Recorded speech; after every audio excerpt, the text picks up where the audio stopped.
Welcome to TG Class. 오늘은 독해를 쉽게 그리고 잘하기 위해서 반드시 알아야 하는 팔품사에 대해서 이야기해 볼게요. 보통 중학생이 되거나 또는 그 전에 학교 영어학원에 가서 맨 처음 팔품사를 접할 확률이 높습니다. 우리가 팔품사를 배울 때 8개의 품사들을 나열하고 한 개 한 개씩 이론적 설명과 예시 단어들이 다양하게 제공되는 복잡한 설명이 익숙할 거예요. 동사로 예를 들어 볼게요. 보통은 이렇게 설명을 하는데요. 동사의 동자가 움직일 동자니까 움직임을 나타내는 단어들, 또 움직임을 나타내지 않는 행동들까지 포함한 단어들은 모두 다 동사라고 한다. 이런 이론적 설명과 함께 예시 단어들도 몇 개 알려주죠. 학생들의 이해를 빠르게 돕기 위해서 행동을 나타내는 동사들로는 go, run, play, study와 같이 많이 접해본 동사들을 제공합니다. 또 행동을 나타내지 않는 동사들로도 누구나 알 수 있는 think, like, hate 와 같은 동사들을 많이 설명으로 하게 되죠. 이런 단어들만 들으면 많은 학생들은 대부분 아는 단어들이기 때문에 쉽다는 생각을 하는데 본문에서는 이렇게 간단한 단어들만 나오지는 않아요. 아마 명사, 동사, 그리고 형용사를 설명할 때 많은 학생들은 크게 어려움을 느끼지는 않는데요. 중학교 영어를 시작하기 전부터 이미 개념도 잘 알고 있고 단어들도 꽤 많이 알고 있기 때문입니다. 하지만 그 후에 익숙하지 않은 품사들을 배우게 되면서 상황이 조금씩 달라지게 되죠. 설명은 점점 길어지고 학생들의 집중력도 흐트러지면서 많은 학생들이 팔품사 설명이 다 끝나기도 전에 따분함을 느끼고 어렵다고 생각을 하게 됩니다. 명사, 대명사, 동사, 형용사, 부사, 전치사, 접속사, 감탄사. 어떠세요? 설명은커녕 팔품사를 간단히 나열만 했는데도 복잡하다고 느껴지지 않으신가요? 평소 이렇게 팔품사를 배울 때 복잡하고 어렵다고 느낀 학생들은 그 이유를 알아야 해요. 팔품사 설명을 들으면 학생들이 이해하기 어려워하고 집중력이 약해지는 이유, 바로 8개의 품사들을 모두 한 수업에 한꺼번에 배우고 이해하려고 하기 때문입니다. 누가 정한 국룰도 아닌데 어느 곳에서나 영어를 배우던 일단 팔품사는 한 번의 진도를 나가려고 해요. 명사, 동사, 형용사 같이 어렸을 때부터 여러 번 접해보고 배워본 단어들 외에 나머지 5가지 품사들은 익숙하지 않은 단어들과 설명들로 어렵게 느끼는 거예요. 또 갑자기 중학교 영어를 시작하면서 팔품사는 반드시 이해해야만 영어를 잘하고 시험에서도 좋은 성적이 나올 거라는 착각을 하게 됩니다. 하지만 팔품사를 다 알지 않아도 시험 성적이 좋고 독해를 쉽게 잘할 수 있어요. 여러분 그거 아시나요? 우리가 한국말을 할 때도 한국말에 무슨 품사를 사용했는지 신경 쓰지 않고도 말만 잘 하는데 모국어도 아니고 외국어인 영어의 품사들을 왜 완벽하게 이해하는 걸까요? 그리고 이건 여러분이 정말 공감할 텐데 영어를 사용하는 미국 사람들이 품사 이론을 일일이 머릿속에서 생각하면서 말하고 쓸까요? 아니죠. 그들도 그렇게 하지 않는데 우리도 그렇게 할 필요는 없는 겁니다. 쉽게 갈 수 있는 방법이 있는데 기존의 방법은 이해를 하고 기억할 게 너무 많으니까 많은 학생들이 습관적으로 그 뜻과 예시 단어들을 몽땅 외우려고 하는 경우가 많은데 너무 시간 낭비예요. 본문, 단어들, 문법 이론 일단 막히며 외우고 보자 선택은 최선의 선택이 될 수 없어요. 그보다는 앞으로 더 쉽고 간단한 방법을 공유할 텐데 이번 영상 TG 포인트 하나. 팔품사를 한꺼번에 다 배우고 이해하려고 하지 말고 제일 중요한 2개만 먼저 확실하게 이해하자. 그 2가지 품사는 바로 명사와 동사입니다. 물론 다른 품사들도 독해할 때 알아야 하지만 명사, 동사가 영어 문장의 기초이고 제일 많이 쓰이기 때문에 이 2가지 품사를 먼저 배우고 다른 품사들을 따로 배우면 확실히 다른 효과를 느끼게 될 거예요.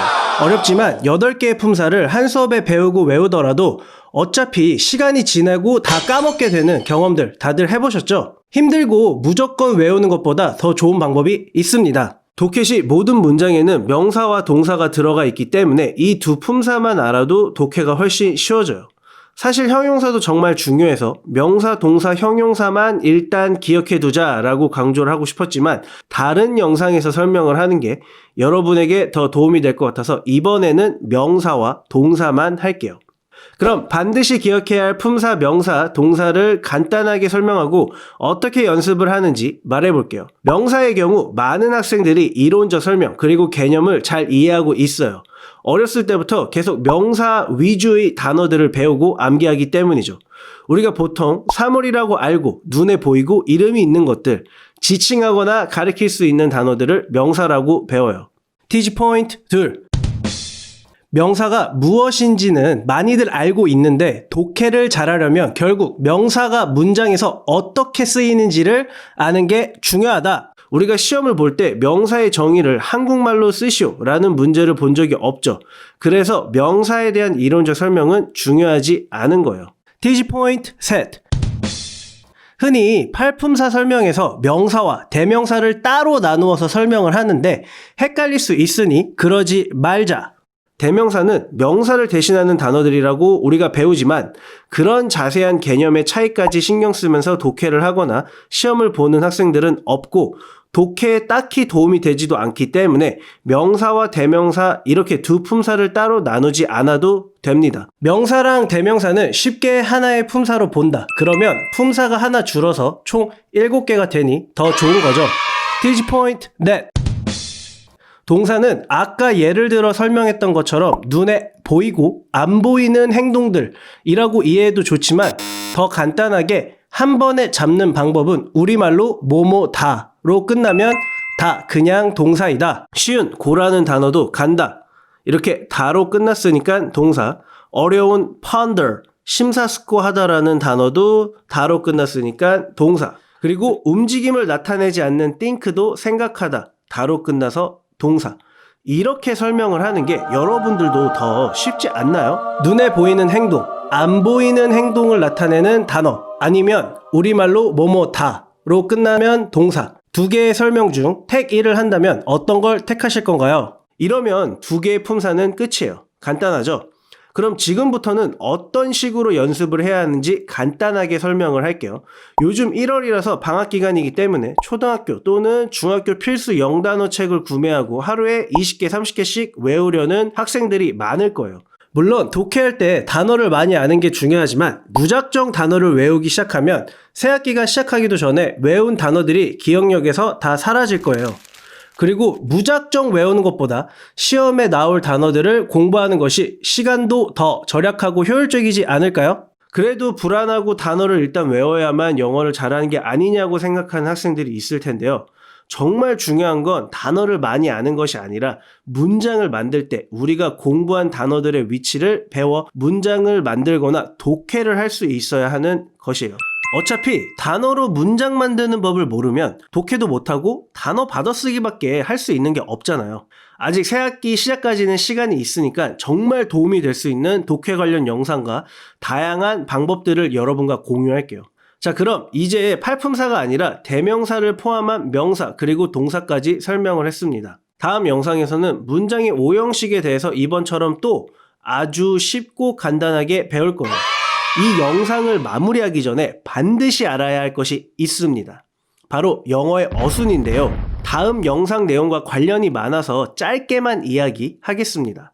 영어의 어순은 무조건 주어, 동사, 목적어다. 이 간단한 말이 얼마나 대단하고 우리가 영어 공부를 하는데 큰 도움이 되는지 궁금하지 않으신가요?